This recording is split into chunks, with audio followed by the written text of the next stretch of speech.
Sandra Dewi mengaku mengidap penyakit kulit rosacea. Pengakuannya disampaikan saat menjadi saksi dalam sidang dugaan korupsi timah yang menyeret suaminya Harvey Muiz.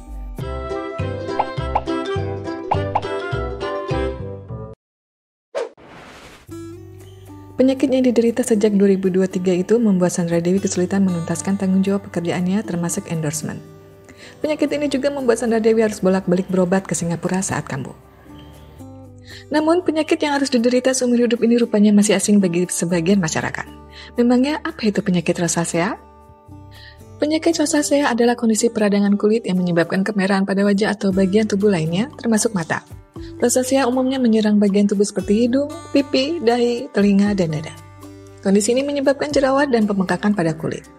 Rosacea sering muncul setelah usia 30 tahun dan bisa diderita sepanjang hidup. Penyakit ini mempengaruhi lebih dari 14 juta orang Amerika Serikat dan bisa menyerang siapa saja. Namun, rosacea paling sering diderita oleh orang yang memiliki kulit putih.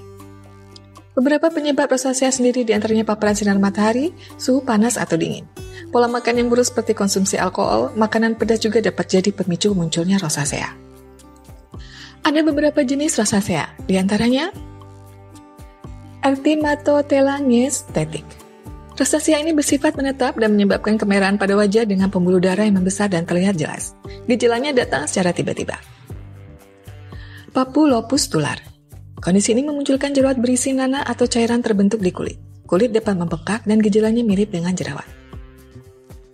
Pimatus. Gejala ini menyebabkan kulit membengkak dan mendebak. Kulit bisa terasa bergelombang dan paling sering terasa di bagian hidung. Hidung akan terlihat tampak seperti bola atau rhinopima. Okular. Rosacea dapat mempengaruhi mata. Gejalanya seperti iritasi, merah, dan berair. Mata akan menjadi sensitif terhadap cahaya dan benjolan yang menyakitkan akan muncul di bagian kelopak mata atau bintitan. Pada dasarnya, setiap orang dengan rosacea memiliki gejala yang berbeda. Namun, setidaknya ada beberapa gejala rosacea yang utama. Kemerahan. Banyak orang dengan rosacea pada wajah yang kerap memerah. Momen flushing ini akan datang dan pergi. Namun, kondisi ini jadi tanda awal rosacea. Kemerahan yang menerus. Kemerahan pada wajah yang persisten dapat menyerupai rona merah atau kulit terbakar yang tidak kunjung hilang. Benjolan dan jerawat.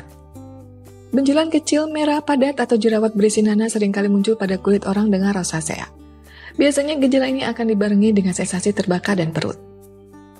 Terkadang benjolan tersebut menyerupai jerawat, namun rosacea tidak menyebabkan komedo. Pembuluh darah yang terlihat. Pembuluh darah kecil yang terlihat seperti garis-garis tipis berwarna merah akan terlihat pada kulit. Rosacea dapat terjadi pada siapa saja, tetapi risiko terkena penyakit ini lebih tinggi pada orang yang memiliki faktor berikut. Berusia 30 hingga 50 tahun, berjenis kelamin perempuan, memiliki riwayat rosacea dalam keluarga, memiliki kebiasaan merokok, dan memiliki tipe kulit yang sensitif. Hingga saat ini tak ada obat yang bisa mengatasi rosacea. Pengobatan hanya tersedia untuk menekan gejala dan mengurangi resiko kekambuhan. Diperlukan waktu lama untuk meredam gejala yang muncul, bahkan hingga hitungan bulan. Metode pengobatan yang biasa dilakukan antara lain, obat-obatan. Obat-obatan yang diberikan dokter bisa berupa obat tunggal atau obat kombinasi tergantung pada gejala yang dialami pasien. Terapi laser. Terapi laser bertujuan untuk mengurangi kemerahan akibat pembesaran pembuluh darah. Untuk mendapatkan hasil maksimal, terapi laser perlu diulangi beberapa kali. Seperti telah dijelaskan, rosacea dipicu oleh sejumlah faktor. Oleh sebab itu, cara mencegah rosacea adalah dengan menghindari faktor-faktor pemicu yang telah dijelaskan. Seperti menghindari konsumsi makanan pedas, minuman panas, dan minuman beralkohol, berkonsultasi dengan dokter sebelum mengkonsumsi obat-obatan, terutama obat hipertensi, berolahraga secara bertahap mulai dari yang ringan, kemudian meningkatkan intensitasnya dengan perlahan, dan berhati-hati dalam memilih produk perawatan wajah.